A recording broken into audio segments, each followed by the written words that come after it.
My number 5 best chess game of the 1970s is Anatoly Karpov vs. Viktor Korchnoi.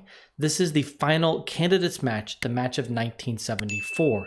Although neither player could have known it at the time, the winner of this match would become world champion in 1975 when Bobby Fischer would fail to defend his title. In this particular game, Karpov demonstrates perfectly how to win with an opposite sides castling attack in the Sicilian defense.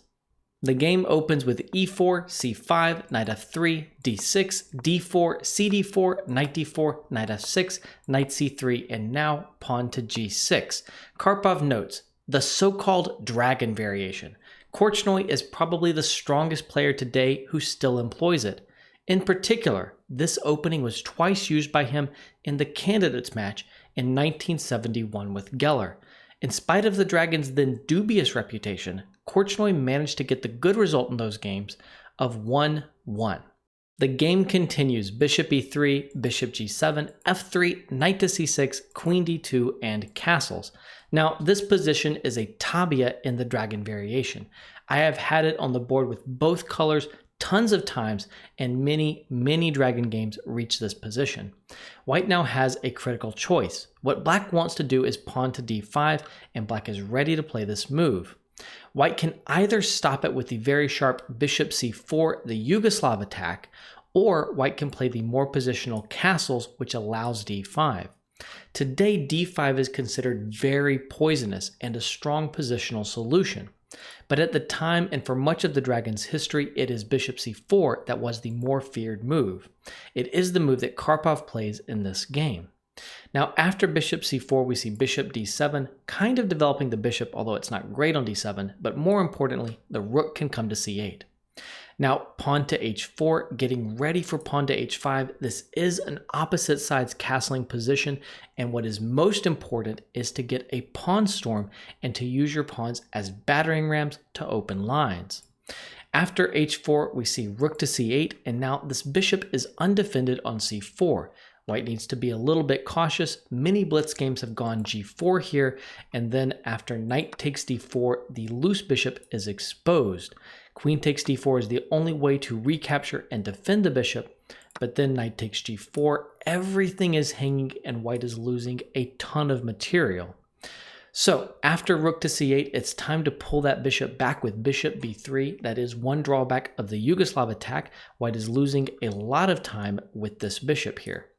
So now black plays knight to e5, white is ready to castle queenside, and the knight hops into c4. Of course, you're never going to want to give up the dark squared bishop here. You need that dark squared bishop in the dragon, particularly for bishop h6, trying to trade off black's dragon bishop. So after knight c4, it is the light squared bishop you must give up. Bishop takes c4, rook takes c4, and now Karpov plays pawn to h5. In an opposite sides castling position, I've already mentioned that you want to use your pawns as battering rams and you want to open lines, so he's willing to give up this pawn. He's not really needing to think twice about this to open the h-file here. On chess.com, we've actually just released a chess variant, chess.com/variants to check it out, where you can capture your own pieces. If that was being played here, a good move for white might just be rook takes h4, although you would never have played pawn to h4, you would have left the pawn on h2, and this would be a good moment to play rook takes h2. It's all about opening the h-file for attack. So in this game, since you can't capture the h-pawn, you just need to give it up. Pawn h5, knight takes h5, and now pawn to g4, pushing the knight out of the way. After knight f6, Karpov notes that this position was reached in the fourth game of the aforementioned Geller vs. Korchnoi match. And now, after knight d to e2, he says, Chumak, a chess player from the city of Dnipropetrovsk, had made an attempt to strengthen this move, and in 1972 had written an article about it. The withdrawal of the knight from the center has a logical basis.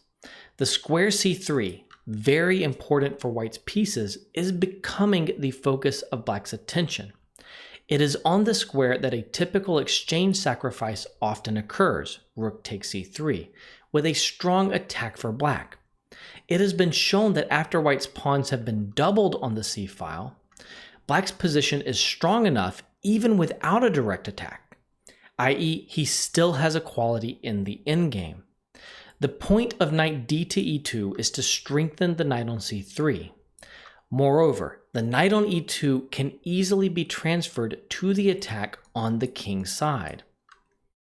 As the reader has certainly noted by now, the players are attacking on opposite sides without regard for material, as is often the case when castling occurs on opposite flanks. These considerations should not obscure the concrete threat that white has now created along the d-file. 17e5 and 18g5. The point of e5 and then g5 is to open up the d-file so that white can attack this bishop, and then g5 would chase away the f6 knight that is defending that bishop. In this position, if white had gone forward instead of playing knight d to e2 for all the reasons that Karpov mentions, he might have considered bishop h6, which seems very, very natural. Of course, you want to exchange off this bishop and attack along the h-file. Now, it looks like black has a tactic, but things are a little bit complicated. After knight takes e4, opening up an attack here on this knight on d4, white can play queen to e3, and white's attack is actually very dangerous even with many pieces hanging. For example, after knight takes c3, white can just continue by taking here and the attack is too strong. Black now needs to give up the exchange, as Karpov was mentioning, with rook takes c3, and then his knight can pull back, and again, with a messed up structure like this, white's advantage is going to be very, very hard to prove, if it even exists at all.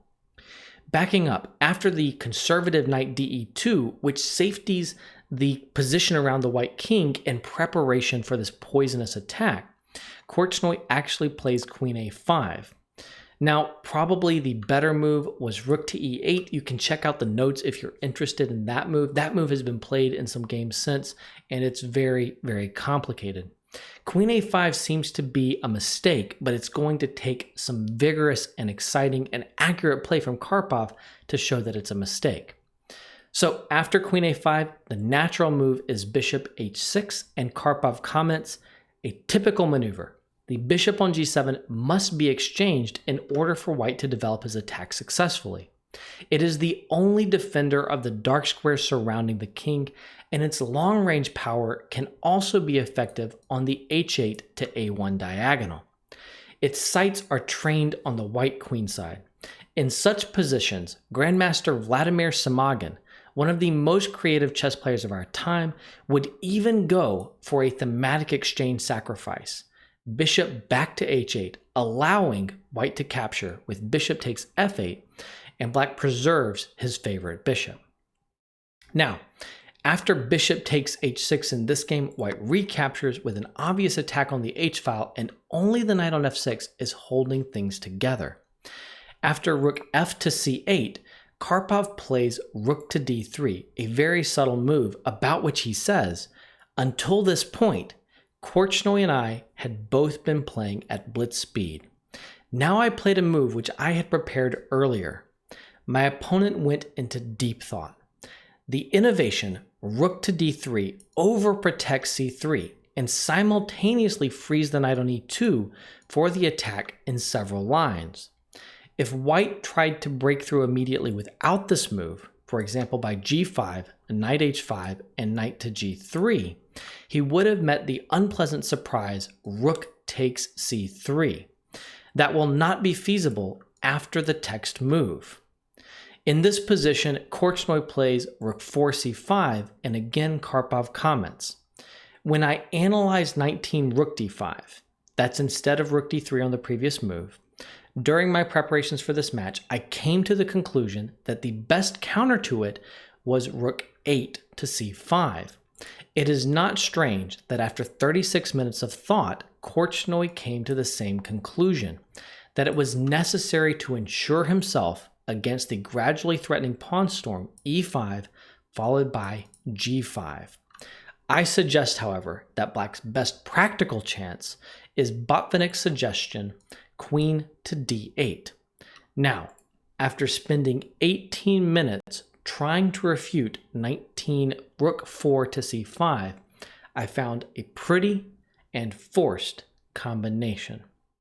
At this point, Karpov is winning, but it takes imaginative play to finish things off, and he delivers in spades. He now plays the move 20g5.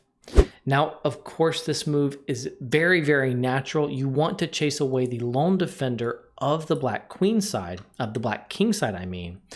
But after g5, of course, black's last move was aimed at preventing this. Rook takes g5. What is the point here? After rook takes g5, this is a great moment to pause your video and try to figure out what Karpov has planned.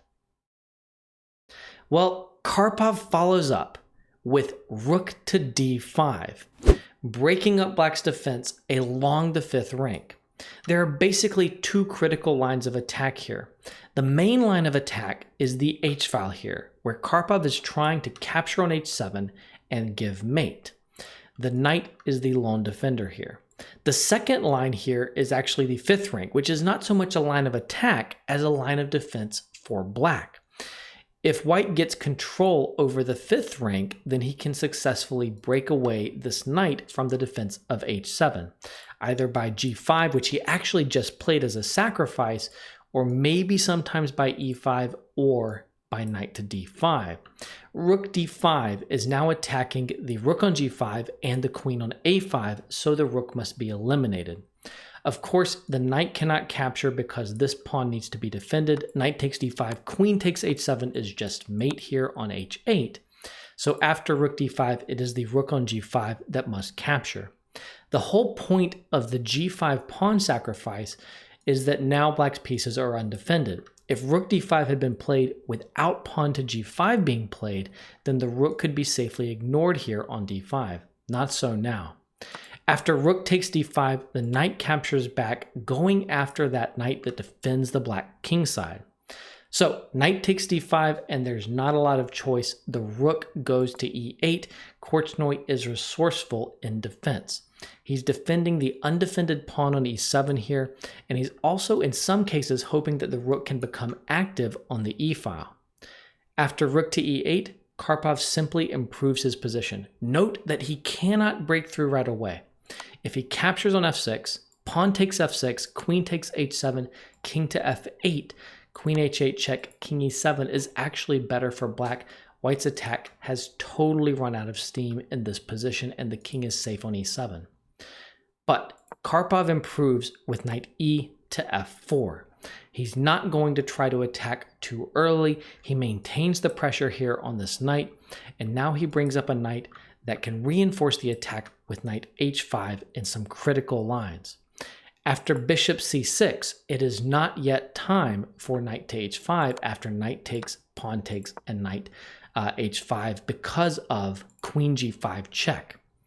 After the forced queen trade, white does have a fork here, but black is doing quite well in exchange down here with a huge mass of pawns on the king side. In fact, black is better in this position. Instead, this is another great moment to pause your video and try to figure out what Karpov played right now to finish the game off. Well, once again, it is all about the fifth rank. Let's break up that idea of queen to g5 check, trading off the queens in the line we were just looking at. And we can do that with pawn to e5. If the pawn is captured, then it is time for knight takes f6, pawn takes, and knight h5. There are two mating threats here. There's no way to defend against these mating threats, and if you capture the knight, then simply rook to g1 leads to mate next move as queen g7 hits the board. Or queen takes f6. You can take your pick. However, after e5, Korchnoi tries bishop takes d5, eliminating a knight here, and now there is pawn takes on f6 with a new mate threat, queen to g7, and also queen takes h7 would be good enough, so the pawn must be captured. Pawn takes f6. It's pretty clear here that Karpov is very close to a tactical win, and in fact he'd calculated everything earlier, but you need to be precise in this moment. In fact, only one move is winning and everything else is actually quite bad. Note that black has the threat here of rook to e1. In fact, Karpov noted As one of my friends said, in such positions, you must sit on your hands, i.e., do not rush to make pretty moves. It is still not too late to lose the game. After the hasty knight h5, so as to play for rook g1 check and then queen g7 mate, there actually follows the sobering rook to e1. Because of this rook to e1 threat, Karpov must continue with forcing moves, and he does so with queen takes h7 check. There's only one move, king f8, and now after queen to h8, Korchnoi resigned. Why did he resign in this position? The problem is simply that after king to e7, you can capture on d5 with check. If you weren't able to capture on d5 with check, then black would still be okay. But after this check, when queen takes is played, there is rook to e1, and this is a skewer that wins the rook on e8. Seeing this, Korchnoi knew that there was no point in trying to resist any further, and he conceded the game. In fact, after the game, Karpov was a little bit dismissive of his achievement, as pretty as the game is. He says, "The game was pretty ineffective, but from my point of view, it merely earned 1 point. And at that, only because of the wrong choice of opening variation for my opponent. Managing to outplay your opponent when he is in fine form is worth more than 1 point." It's a fascinating comment on the strategy of matches where Karpov feels that the psychological victory of overcoming your opponent when they really feel like they were in the game and they were putting forward their best chess is even more significant than catching them in a sharp combination like this. I hope that you've enjoyed this game.